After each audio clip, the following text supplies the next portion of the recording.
Bapak, Ibu, dan Saudara yang dikasihi Tuhan, salam sehat dan tetap semangat untuk kita semua. Kembali kita akan bersama-sama menghayati firman Tuhan dengan tema menabur kebaikan bukan kedengkian, melalui perenungan firman Tuhan yang diambil dari Injil Matius pasal 12 ayat yang ke-7. Injil Matius pasal 12 ayat 7, saya akan membacakan untuk Bapak, Ibu, dan Saudara yang demikian. Jika memang kamu mengerti maksud firman ini, yang ku kehendaki ialah belas kasihan dan bukan persembahan, tentu kamu tidak menghukum orang yang tidak bersalah. Amin. Bapak, Ibu, dan Saudara yang dikasihi Tuhan, berbuat baik bisa dilakukan dengan berbagai macam tindakan. Misalnya, memberi, mendoakan, memperhatikan, mengingatkan, dan lain sebagainya. Berbeda dengan ketika seseorang dalam hatinya itu diliputi oleh kedengkian. Hal itu bisa berdampak pada kecenderungan sikap yang dilakukan dengan berbagai macam tindakan serta dalih yang tujuannya itu untuk hal yang tidak benar. Misalnya, menyebar ujaran kebencian, tuduhan, ancaman, dan sebagainya. Teks kita hari ini menceritakan tentang peristiwa ketika Tuhan Yesus berjalan di ladang gandum. Murid-murid merasa lapar dan mereka memetik bulir gandum itu dan memakannya. Dari peristiwa itu muncullah tuduhan dari orang Farisi dengan menyalahkan Tuhan Yesus. Sebagai guru kok membiarkan murid-murid melakukannya? Padahal jelas saat itu adalah hari Sabat dan tentu Tuhan Yesus sangat paham betul bagaimana tradisi Yahudi.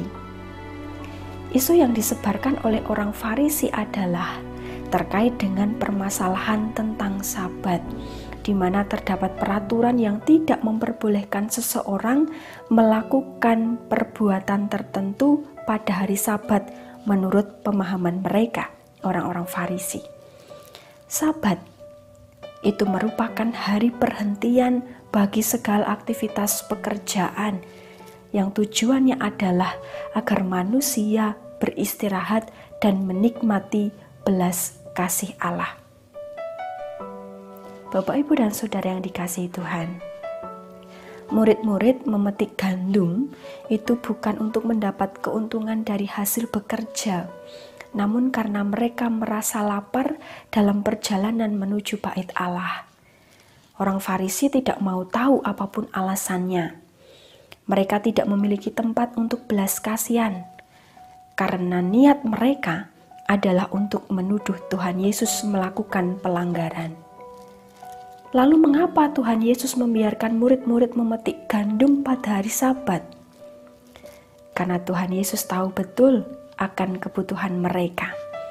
Dia peduli bahwa mereka sangat membutuhkan makan. Tidak mungkin Tuhan Yesus mengabaikan para murid sehingga mereka kelaparan. Kita belajar dari sikap Tuhan Yesus. Justru sikap yang dilakukan oleh Tuhan Yesus itu menunjukkan kepedulian kepada manusia. Bahkan sikap yang dilakukan oleh Tuhan Yesus itu adalah sikap yang berani menghadapi kritikan dari orang-orang Farisi yang getol sekali melaksanakan hukum-hukum dan peraturan-peraturan, termasuk hukum Taurat. Karena tujuan Tuhan Yesus melakukan itu semua adalah untuk menunjukkan simpati sebagai wujud tindakan untuk menolong dan memperhatikan kebutuhan manusia. Menjawab tudingan orang Farisi itu, Tuhan Yesus tidak hanya sekedar memberikan pembenaran bagi tindakan para murid, namun juga menegur orang Farisi yang keliru di dalam memahami setiap hukum dan peraturan yang mereka anut dan mereka tafsirkan. Untuk menguatkan argumennya, kemudian Tuhan Yesus menyampaikan bukti dan data-data sejarah terkait dengan peristiwa yang dialami oleh Daud dalam kisah Perjanjian Lama. Bahkan Bapak, Ibu, dan Saudara, kisah dalam Perjanjian Lama itu pun Tuhan Allah tidak menghukum Daud karena tindakan kemanusiaannya.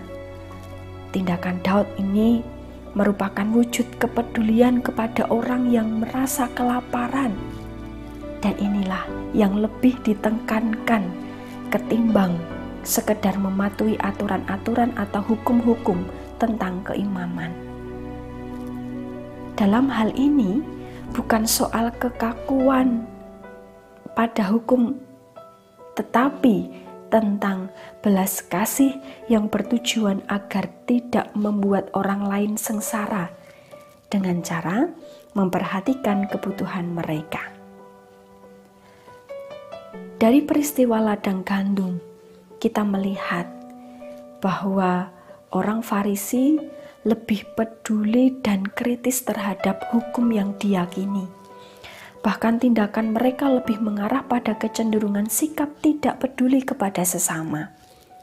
Berbeda dengan apa yang dilakukan dan disampaikan oleh Tuhan Yesus, bahwa berbuat baik kepada sesama pada hari Sabat itu bukan hanya merupakan tindakan yang baik, namun juga tindakan yang benar, karena itulah yang dikehendaki oleh Allah.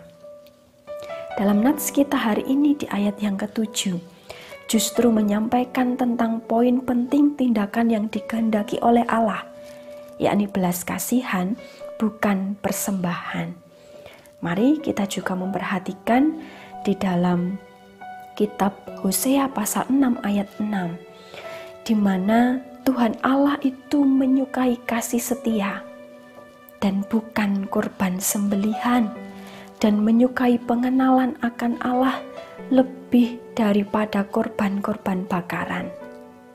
Hendak menjelaskan bahwa ketimbang persembahan yang didasari oleh kepura-puraan atau ketidaktulusan, justru kasih yang kokoh dan setia serta pengenalan akan Tuhan itulah yang dikehendakinya. Hati yang tulus tanpa kepura-puraan merupakan dasar untuk melakukan ritual keagamaan yang benar. Bapak, Ibu, dan Saudara yang dikasihi Tuhan, mari kita belajar memberikan hati dan perilaku yang baik sebagai persembahan yang berkenan kepada Allah.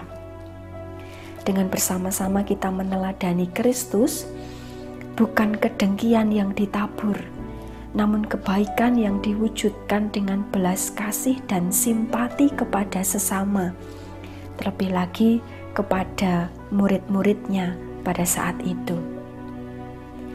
Setiap kita diberi karunia untuk mampu mengekspresikan kebaikan dan kasih kepada sesama. Apakah itu dengan mendoakan, menyemangati, berbagi, dan yang lainnya? Lakukanlah itu dengan motivasi yang tulus. Menabur kebaikan bagi sesama itu merupakan suatu tindakan, salah satu tindakan dari ibadah aktual yang kita lakukan dalam kehidupan sehari-hari. Untuk itu Bapak, Ibu, dan Saudara, mari bersama-sama kita menabur kebaikan bagi saudara-saudara kita. Tuhan menolong dan memampukan kita semua. Amin.